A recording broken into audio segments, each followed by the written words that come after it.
This is Sridhar Kadari, senior journalist, managing editor, V Media news. Hyderabad మహానగరంలోనే జాతీయ అంతర్జాతీయ ప్రమాణాలతోని ప్యాకేజింగ్ మిషనరీస్ తయారు చేసి సరసమైన ధరల్లో నాణ్యమైన మిషనరీస్ అందచేస్తున్నారు Crown Industries founder director Gudi Narsaiah Goud గారు. ఆయన అడిగి మరిన్ని వివరాలు తెలుసుకుందాం.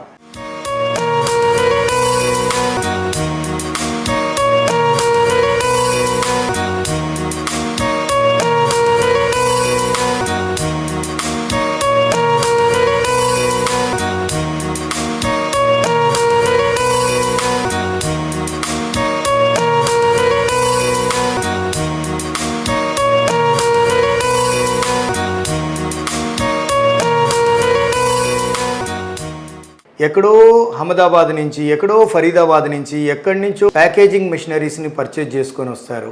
మనం హైదరాబాద్లో మ్యానుఫ్యాక్చరింగ్ చేస్తున్నాము. వాళ్ళు అక్కడి నుంచి రావడానికి కానీ, వాళ్ళు ఇన్స్టలేషన్స్ చేయడానికి కానీ, ఆఫ్టర్ సేల్స్ సర్వీస్ అన్నా కానీ ఎంతో వ్యయ ప్రయాసాలు కూర్చాల్సిన అవసరం ఏర్పడుతూ ఉంది.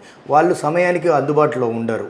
వాళ్ళు అప్పుడు ఏం చేస్తున్నారు, లోకల్ మ్యానుఫ్యాక్చరర్ కోసం, అందుబాటులో కోసం ప్రయత్నం చేస్తూ ఉంటారు. ఇప్పుడు అక్కడి నుంచేమో పర్చేజ్ చేసుకొని వచ్చిన తర్వాత ఇక్కడ సర్వీస్ కావాలి అని అంటే అది కష్టం అవుతుంది. అందుకనే మేమేం చేస్తూ ఉన్నామంటే అందరికీ విజ్ఞప్తి చేస్తున్నాం, హైదరాబాద్ లోకల్ మ్యానుఫ్యాక్చరర్ని ప్రోత్సహించాలి. లోకల్ మ్యానుఫ్యాక్చరర్స్ దగ్గర పర్చేజ్ చేయడం వల్ల అందుబాటులో ఉండడానికి అవకాశం ఉంటుంది. క్వాలిటీ కూడా బెస్ట్ క్వాలిటీ తీసుకోవడానికి అవకాశం ఉంటుంది. వాళ్ళు మనకంటే ఒక 10 రూపాయలు తక్కువ ఇవ్వచ్చు, కానీ ఆ మెషినరీ నడవనప్పుడు వాళ్ళు మీకు సహకారం అందించకపోతే ఆ 10 రూపాయల యొక్క వాల్యూ 20 రూపాయల కంటే నష్టం చేయగలుగుతుంది, లక్షల్లో నష్టం జరుగుతుంది. సో అందుకనే నేను ఏమి విజ్ఞప్తి చేస్తున్నానంటే better purchase from local manufacturer Hyderabad. అందులో Crown Industries is manufacturing very good quality machine. ఎప్పుడు అందుబాటులో ఉంటాం. ఆఫ్టర్ సేల్ సర్వీస్ గొప్పగా ఉంటుంది. మా దగ్గర 10 మంది సర్వీస్ ఇంజనీర్లు ఉన్నారు. ఎప్పటికప్పుడు మాకు కస్టమర్ సపోర్ట్ డిపార్ట్మెంట్ ఉంది. ఎప్పటికప్పుడు అందుబాటులో మేము సర్వీస్ కాల్స్ తీసుకుంటా ఉన్నాం, సర్వీస్ సపోర్ట్ చేస్తూ ఉన్నాం. మా మేనేజర్స్ ఎప్పుడు అందుబాటులో ఉంటారు, టెలికాలర్స్ అందుబాటులో ఉంటారు. వాళ్ళు ఎప్పటికప్పుడు ఫాలోఅప్ చేస్తూ ఉంటారు.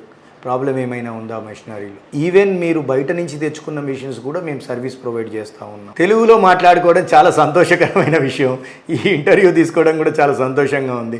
నన్ను ఎప్పుడు ఎవరైనా ఇంటర్వ్యూ చేయడానికి వచ్చినా ఇంగ్లీష్లో మాట్లాడండి సార్, ఇంగ్లీష్లో చెప్పండి సార్ అంటారు. కానీ మన మాతృభాషను గౌరవించుకుంటూ మనం మాతృభాషలోనే మాట్లాడుకోవడం చాలా సంతోషంగా ఉంది. ఇక్కడ మన తెలుగు వాళ్ళు ఎక్కువగా ఏదో అహ్మదాబాదు, ముంబైకో పోదామని అనుకుంటారు, కానీ మన దగ్గరనే మన భాషలో మనం తయారు చేసే ఉత్పత్తులల్లా మన దగ్గర తీసుకోవడమే చాలా సంతోషం. మన దగ్గర ఎట్లా ఉంటుందంటే సార్, ఏదైనా సర్వీస్ కావాలన్నా మాట్లాడుకోవడానికి అందరికీ హిందీ రాదు కదా సార్. మనం ఇక్కడ నుంచి మన పిల్లోడు వెళ్ళిన టెక్నీషియన్ అయినా తెలుగులో మాట్లాడతారు. వాళ్ళకి ఏదైనా ఎక్స్ప్లెయిన్ చేయడానికి అవకాశం ఉంటుంది. బ్రహ్మాండంగా అవకాశం ఉన్న ప్లేస్ నుంచి పర్చేజ్ చేయకుండా వేరే స్టేట్ల నుంచి వేరే చేసుకొని మనము నష్టపోవద్దు. ఇది నా